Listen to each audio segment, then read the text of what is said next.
So you got a Ford and it's got engine problems, right? And you got a Cummins and it's got training problems, right? So what you left with? You're left with a Dirtymax.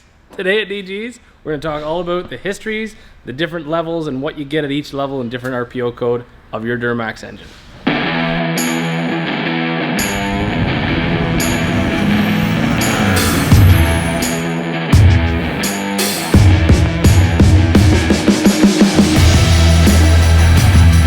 All right, so Duramax things. We do a lot of Duramax work in the shop at DG's ProTech. It's good to bring you, the customer, have something to reference up to date. Generations of Duramax started in 2001. Now the Duramax engine is an Isuzu partnership with GM to build that. A lot of people didn't know that. Neat things about Duramax. When it came out in 2001, man, it was a heavy hitter for the day. Competing with other engines that didn't have the technology that this engine had, and really it was the top dog for quite a few years. Now, this engine in front of me, including the one beside me, is an LMM Duramax. We'll get to that in a second, just so nobody's confused. First generations of Duramax happened 2001 to early 2004. That's your LB7. LB7 does not have really any modern emissions equipment on it. Simply just a passive catalytic converter in the exhaust. Great things about it, it's a big first stab into common rail into new technology. Common rail injection is precise, quiet, clean, reliable, and makes a good amount of power with very little emissions. Big bonuses there, great things. The LB7 was also running just a standard non-VGT turbocharger with an internal wastegate. Really didn't give a lot of trouble. Engine made between 235 and 300 horsepower, depending on what year specifically you had, and it was a really good engine. Downsides to LB7, and a lot of guys will understand this because they've been through it. LB7s definitely had a poor design built into their injectors. The actual injectors themselves typically will hammer out the actual ends of the internals of that injector around 150,000 kilometers for us Canadians here. There are trucks that go longer, there are trucks that go shorter. Unfortunately, it's a lot of times based on the fact that it's maintenance related. So if you're into an LB7 Duramax, you'll be happy because you don't have a lot of emissions, you're making great power, pretty simple engine in the grand scheme of things, but you're definitely gonna be into some injector stuff moving forward. So then we fast forward one more model year, we get to the 2004 split model year. So I mean 2004.5 and 2005. That's your LLY Duramax. Couple things change. We add an EGR cooler into the same location where you'll find on later model years. We go to a VGT turbocharger, which means now we have variable geometry. We can really increase that power band across. Horsepower really didn't increase a lot. You're still around that 310 horsepower. However, that horsepower is really low in the RPM. We get max horsepower, max torque, and it drags right through, thankfully, with the VGT turbocharger. So again, we get into some more emission stuff on those trucks, but it's really simplicity was there. We get into a really good glow plug system. Again, more modern. Glow plugs are now an emissions device, and they were on LLYs. The glow plugs are actually self-checking, so if you get a check engine light on, it'll check each individual glow plug on it. Much, much better injector design than its previously LB7 counterparts. They obviously took some information of what was wrong with the internals, did some engineering changes. We plumbed the injectors differently within the cylinder heads as well, so we don't have to take the valve covers off to access those injectors like on previous generations of Duramax. Chassis-wise, we didn't change much. We're not talking about chassis today, guys, just gonna touch on the engines. Fast forward one more model year to 2006. In 2006, they introduced the LBZ. Now the LBZ also came mated now to a 6-speed automatic Allison transmission, which means we could push those power levels quite easily without having to do any transmission upgrades. LB7 is your 2006 and 2007 early model year. GM loves doing those split mid-year runs. Great engine, probably one of the more well sought after. We stuck with the same VGT turbocharger. We're still sticking with a single EGR cooler in your LBZs. EGR cooler was changed and improved a little bit for increased cooling. All through these model years from 2001 still up to the LB7 or LBZ we're talking about, running a Bosch CP3 injection pump. It's one of the best injection pumps still to date going. Running a complete Bosch injection system and injector rails. Again, they keep fine-tuning this with every Duramax generation and improving mostly for the better. Then the big change happened in 2007.5, 2008, 2009, 2010 model years. That's your LMM range, which is what we're dealing with today. Now, LMM's changed a few more things. We've pushed horsepower numbers again, still stuck with that VGT turbo. a larger EGR cooler again, and then we also get into full DPF emissions, guys. So if you have a 2007.5 and newer, you have a DPF from factory. So one more emissions jump. Downsides of that, now this engine, which has been very much the same as far as the basic design, and I'm talking cam, crank, location of components, we had to push regen cycle through that system. So now we're running raw fuel into that exhaust to keep those emissions nice and clean. Bonuses, again, we could make more power with the LMM power plant. Some customers in the LMM generation years suffered from broken crankshafts due to the firing balance within that, putting a little bit of stress on that crankshaft. Tuning became a big thing around this time. So now we could take really our 2001 all the way up to 2010 Duramax, and we could push those horsepower levels with simply a simple EFI Live tune. The good, the bad, and the dirty. LMM was a bit of a changeover year. We still had that great Allison 6-speed automatic. Emissions equipment has upgraded on it. Next big jump comes your 2011 Duramax. Then we get into LMLs. LML ran from 2011 to 2016. Great things about LML. They did some bottom end improvements, which we were stiffing up, making things stronger. Now every Duramax that has been to production to current is a 4-valve per cylinder, aluminum head, rocker bridge style with actual lash, like adjustable lash adjusters, which means we can actually set our valve lash in the rocker design, very similar to the Cummins, which is nice. The LMLs were a huge refinement for Duramax. Power was pushed up to the 375 horsepower range. It became a new competitor on top. When it came to the injection system, LB7 or LML, sorry, I get my RPO codes confused just like everybody does. LML pushed the CP3 basically beyond its limitations. We jumped to CP4 in 2004 LML. So all LMLs, CP4 injection pump. Good, the bad, and the ugly on that. The CP4 injection pump is much more precise than the earlier CP3.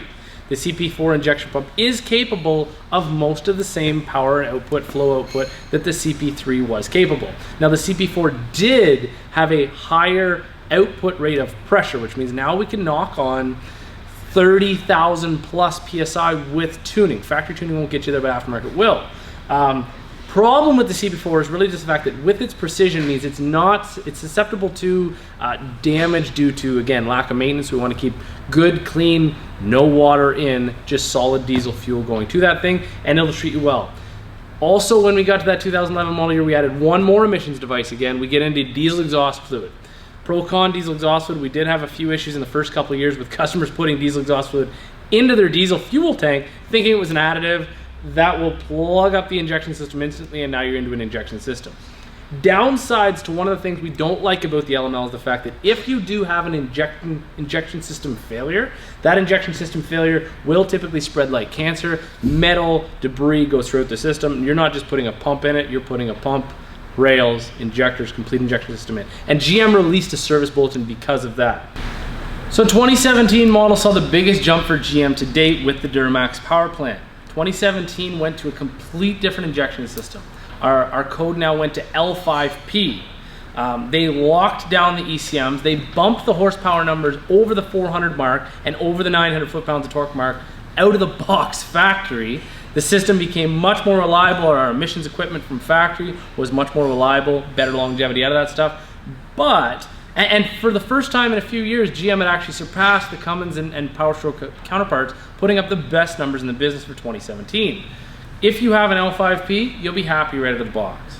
The trucks are refined, quiet, powerful, reliable, great engines there. Downside, there's not a lot at the first couple model years we could do with them as far as emissions, equipment, and tuning. Now that's been changed now. It's something that can be done. It's quite more intrusive than other model years, but hey, if you want the most out of L5P, that's the way to go, and DGs will help you get there.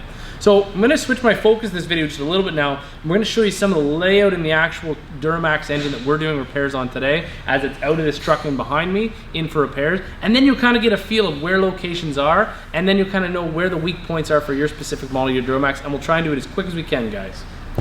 So we're going to do a breakdown of this Duramax engine here. Now, you know, somebody just mentioned to me off camera there that we really are trying to pack these videos with as much information as we can. So if you guys have information you want to give us, of stuff you're looking for, improvements we can make in these videos, definitely put that in the comments below, or send us a message at DG's Pro Tech Facebook or Instagram pages. So back to the what we're here for.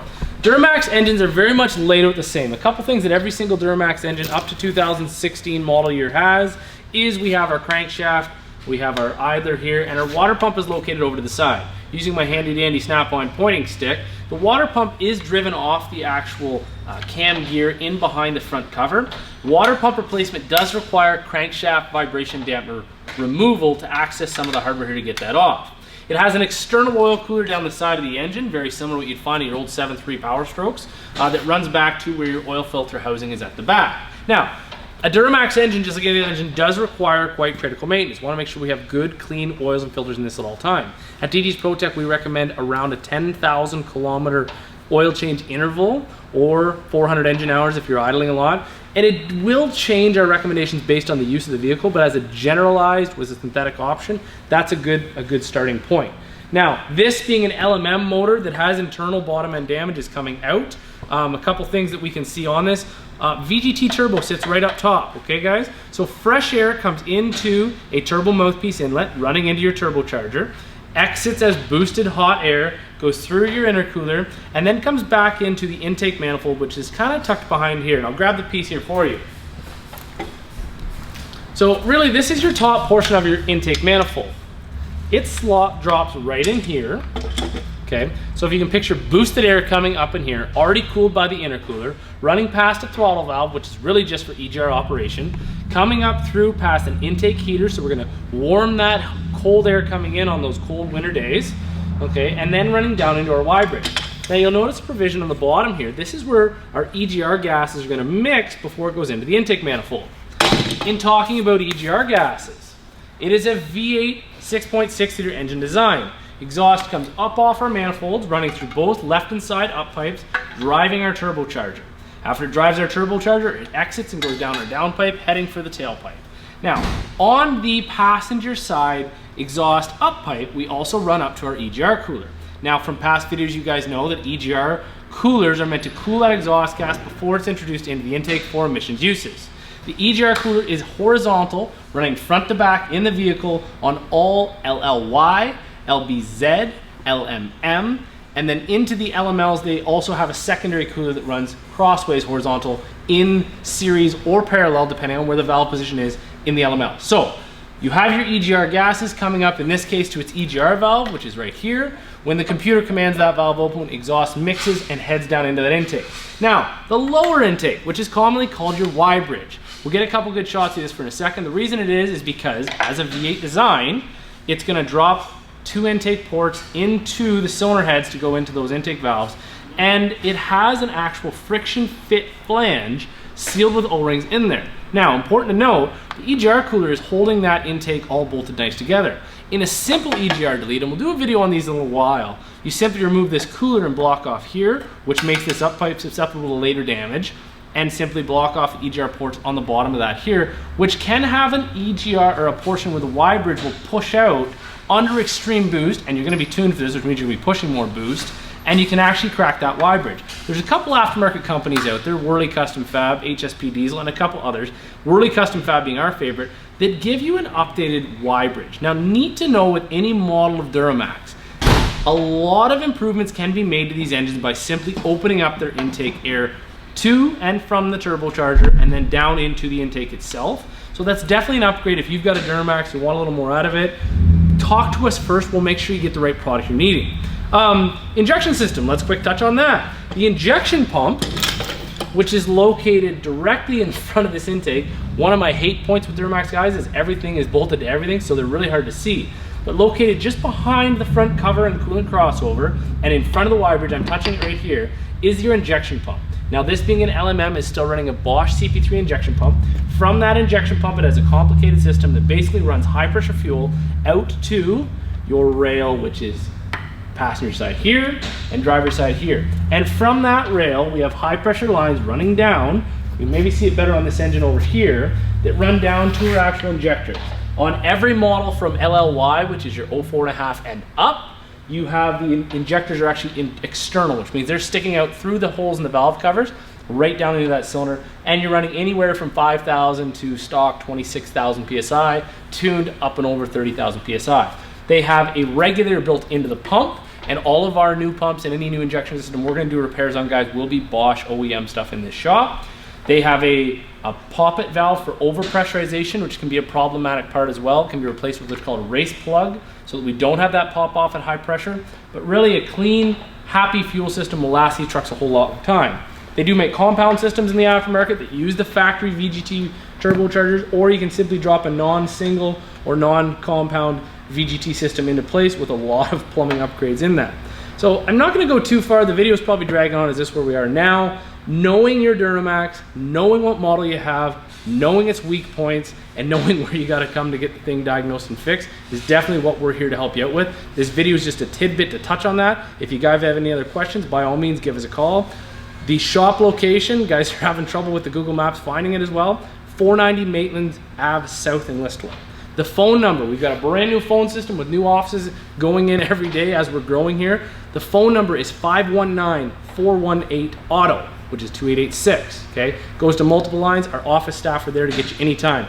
Also, our Instagram page is getting more and more activity, so we've got people involved pushing our Instagram feeds. If you guys want to get stuff up there, by all means give it to us and we'll send it up there. Neat, fun stuff going on there too. And the big one also being social media, be our Facebook page. Just look us up at DG's ProTech on Facebook. You can also hit up our website, www.dgsprotech.com.